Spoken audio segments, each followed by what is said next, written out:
But what else can we do to make something more painterly?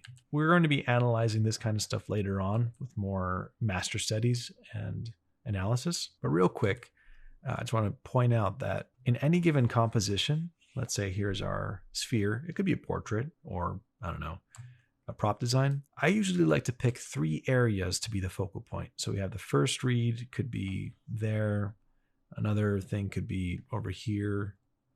And then another thing could be there. Well, no, maybe right here because it's in the lights, right? So it could be like the focal point, I guess cluster is right there and something over here to offset it. Everything else does not have to be in focus, especially stuff that is dark like this and it's already kind of closer to the value of the background because it's darker, obviously.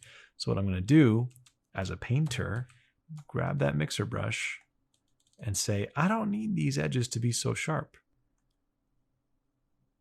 We're not looking at them anyway. And now by doing that, we're bringing focus to those areas that we circled.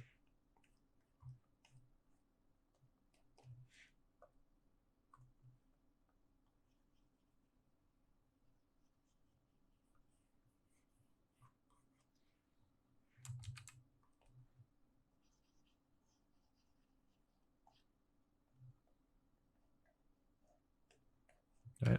It's not super clean, doesn't have to be. That's kind of the painterly look that I like to do, at least one element of making something look painterly by choosing where we want to look, and then everything else just sort of gets blurred. And when we do our master's analysis, like John Singer Sargent, Soroya, you'll see how they're doing this pretty much everywhere and letting the areas of interest be sharp or sharper than everything else in the piece, right?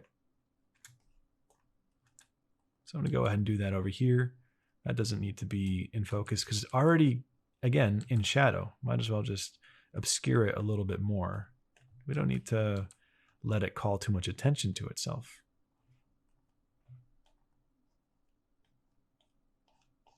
And of course, where you place these blurs, in this case, we did it here, here, here, and here.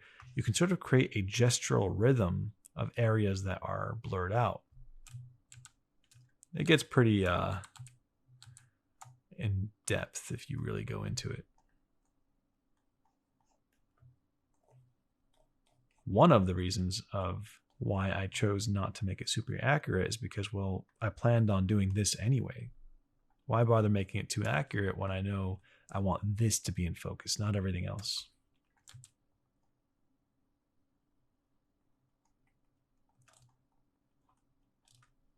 So in this case, all this stuff in shadow doesn't need to be sharp. You could even let it blend in with the background a little bit like that.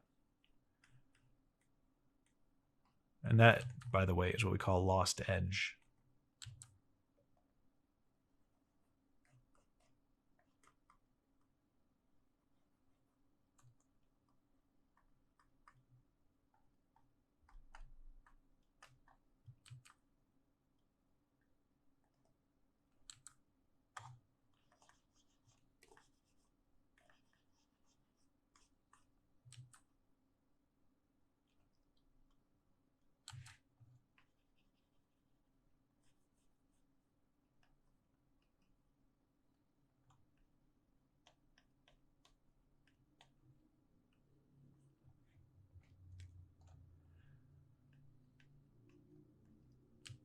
Now, if this is your first time doing something like this, don't worry. You don't have to worry about it being too perfect or looking like it's super believable.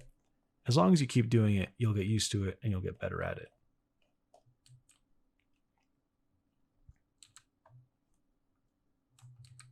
And I just want to get through all this so that we can get to the fun stuff later on.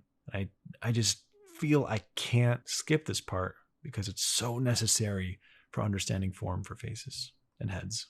Now, I know we didn't do a grid floor or anything, but there is one last step you can do if you want to imply a bit of a contact shadow. What that means is I'll take if that's the floor color, I'm going to take the value of halfway to black as the shadow. and make a new layer. And where this thing is sitting, I'm just going to just do that real quick. And I'm going to use the airbrush eraser. So eraser with the airbrush, make it bigger. And we're going to have a nice, very subtle ambient inclusion contact shadow.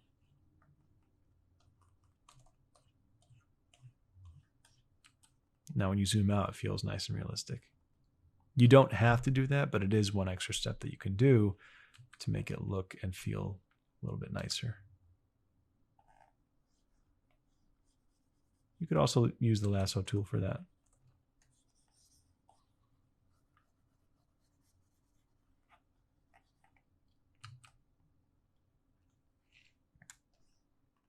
All right, that concludes the very extreme basics of understanding form with these simple shapes.